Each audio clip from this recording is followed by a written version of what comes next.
खुलुमबाय लोगोफोर, नोंथांमोनखौ बयखौबो गिबियावनो आंनि चेनेलाव बरायग्रोनानै लाबाय। आसा खालामो नोंथांमोना आंनि भिडिअखौ जोबजासिम नायलांगोन आरो सोरबाफोर चेनेलाव गोदानै फैदोंब्ला दासिमबो जुदि नोंथांमोना आंनि चेनेलखौ साबस्क्राइब खालामाखैब्ला अन्नानै चेनेलखौ साबस्क्राइब खालामनानै हो, लोगोसे लाइक आरो शेयार खालामना हो दे लोगोफोर। दिनै आं नोंथांमोननो भारतनि मोनसे स्किमनि बागैसो आपडेट लाबोदों दे लोगोफोर। बे स्किमानो जाहैबाय इन्दिरा गान्धी नेशनेल अल्ड एज पेन्सन स्किम। जाय बैसोगोरा सुबुंफोरा बे स्किमनि जोहै माने फैसा मोनबाय थायो दै। बे इन्दिरा गान्धी नेशनेल अल्ड एज पेन्सन स्किमनि जोहै फैसा मोनबाय थायो आरो बैसो जानाय सुबुंफोरा 60 बोसोरनि जाय बिथांमोनहा बारा जादों बिथांमोनहा बे फैसाखौ मोनबाय थायो जुदि। बेखौ भारत सरकारा एबार नैबे 2026 बोसोराव नोंथांमोननो माने मासावनो 3,000 होनो थाखाय गाहाय मन्त्रि नरेन्द्र मदि बिथाङा, भारतनि गाहाय नरेन्द्र मदि बिथाङा फोसावनानै होखाबाय 3,000 खरै दान मोनसेयाव होनाय जासिगोन होननानै दै लोगोफोर।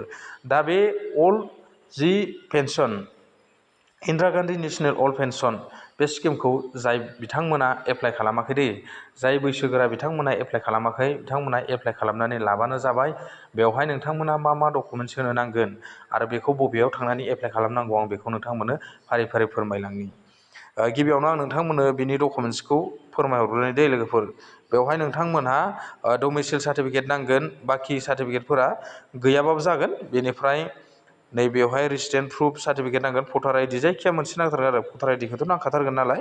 बेनिफ्राय आधार कार्ड, बेनिफ्राय बेंक पासबुक, बेनिफ्राय नोंथांनि माने प्रुफ आरो जायखिया बैसोनि, ओमफ्राय रेसन कार्ड नांगोन आरो ना लोगोफोर।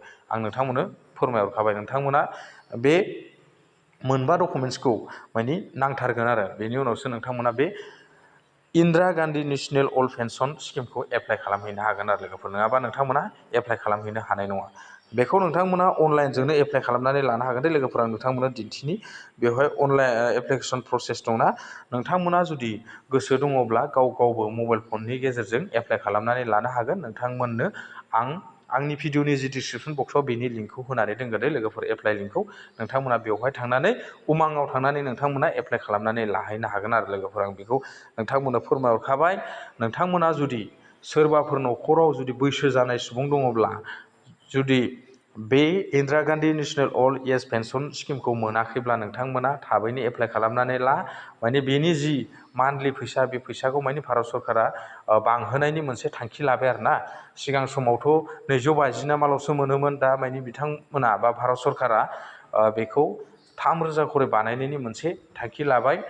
भारतनि गाहाय नरेन्द्र मदि बिथाङा मोनसे गेवलां मिटिंनि गेजेरजों बेखिनिखौ फोसावनानै होखादों आरो लोगोफोर। दा जेखियानो जाया लोगोफोर, नोंथांमोना गोबाव खालामनांला, एप्लाइ खालामनानै लादो। आं नोंथांमोननो बक्सआव होनानै दोनखाबाय एप्लाइ लिंकखौ। नोंथांमोना बे डिसक्रिपसन बक्सआव थांनानै एप्लाइ खालामनानै लायोबानो जाबाय। दा दिनैनि आपडेटआ बेखिनियानोसै लोगोफोर। गोजोन्थों, थेंक इउ। नेक्स्ट आपडेटआव लोगो मोनगोन। बाय बाय।